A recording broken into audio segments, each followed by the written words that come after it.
Most Australians will hit $100,000, $500,000, and $1 million at some point in their lives. But almost nobody knows when it actually happens.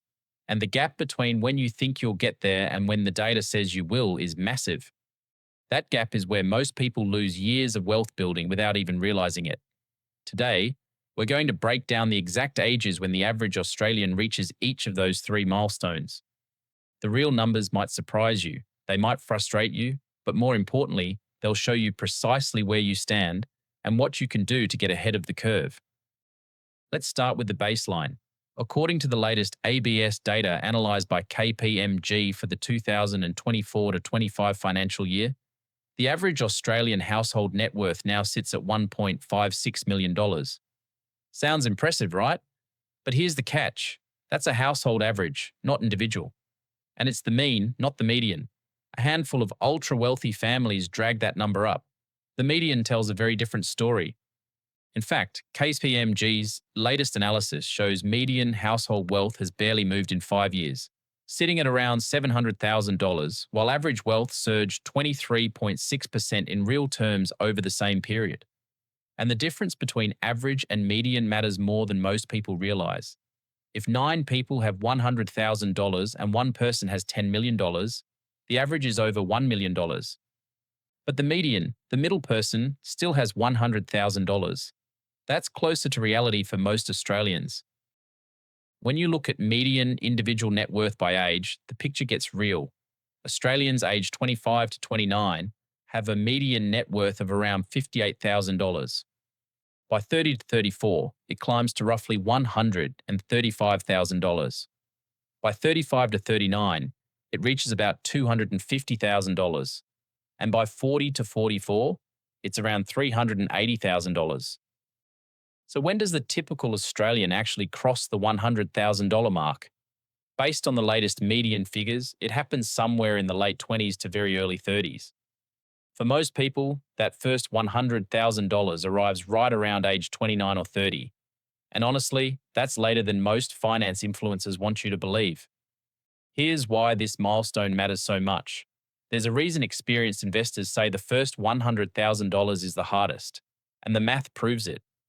When you're building from zero, nearly all of your growth comes from your own savings. You're doing all the heavy lifting yourself. Your money isn't generating enough returns yet to make a noticeable difference. But once you cross $100,000, something shifts. Compound interest starts pulling serious weight. At an 8% annual return, $100,000 generates $8,000 a year in growth. That's like getting an invisible pay rise every single year, and it only accelerates from there. Now let's talk about the $500,000 milestone. Looking at the median net worth data, Australians typically cross $500,000 somewhere in their late 40s to early 50s. The median net worth for the 45 to 49 age bracket sits at $480,000, and by 50 to 54, it climbs to $580,000. So the crossover point for the typical Aussie lands right around age 49 to 51. But here's what's interesting. The jump from $100,000 to $500,000 doesn't take as long as you'd expect. You spent roughly your entire 20s grinding to $100,000. But $100,000 to $500,000 can happen in about 15 to 20 years. Why? Because by your 30s and 40s, 3 things are working together. Your income has grown, your super balance is compounding, and if you own property, rising home values are pushing your net worth higher.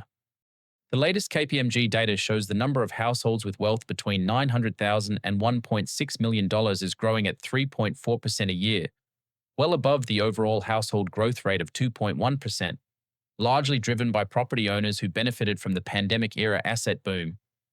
Property is actually the engine behind most Australian wealth. Housing assets make up close to 70% of average household net worth. That's massive. And it explains why the wealth gap between renters and homeowners grows wider every single year. Now for the big one, $1 million. When does the typical Australian household cross into 7-figure territory? Based on the median net worth data, individual Australians don't actually reach $1 million on the median line at any age. The median peaks at around $720,000 in the 60 to 64 bracket before easing in retirement. In other words, more than half of Australians never hit $1 million in net worth on their own. However, average household net worth crosses $1 million much earlier.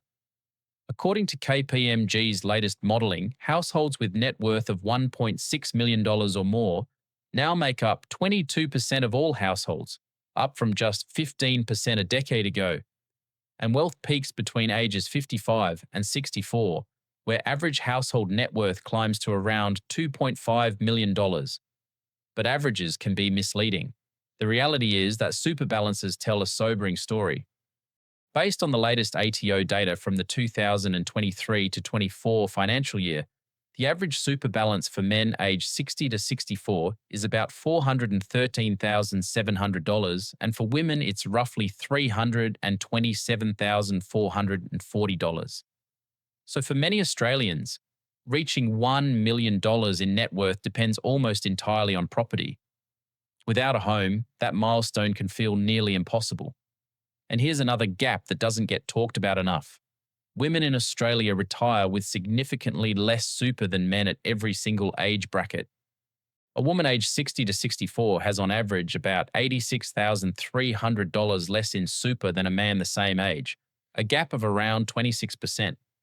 Whether it's time taken off for caring responsibilities, part-time work, or lower wages, the compounding effect of those earlier gaps hits hardest right when it matters most. So here's the real takeaway. The timeline is not fixed. These are averages, and averages describe what happens when people do what most people do. But you don't have to follow that path. If you can hit $100,000 by 25 instead of 29, you've bought yourself 4 extra years of compounding. At 8% annual returns, that alone could mean an extra $300,000 by the time you're 50. If you add just $200 extra per month to your investments starting today, you could reach $500,000 5 to 7 years earlier than the average. The latest Canstar data shows Australians save between $355 and $733 per month, depending on age, with those in their 30s saving the most at around $733 and the national average sitting at roughly $558 a month. Even small increases above that average make an enormous difference over decades. A 30-year-old investing an extra $250 per month at 8% returns would add roughly $375,000 by age 60. That's the power of starting early and staying consistent. And don't overlook your super. Consolidating multiple super accounts into one could save you hundreds a year in duplicate fees and insurance premiums. According to the latest ATO figures, around 4 million Australians, roughly 21% of the super population, still hold 2 or more super accounts. Making voluntary contributions, even small ones, can also trigger government co-contributions or tax deductions that effectively give you free money. The question isn't whether you'll get there, it's how quickly. And that depends on the decisions you make right now. If you got value from this, do me a favor and hit the like button, subscribe to the channel, and turn on notifications so you don't miss the next one. I'll see you there.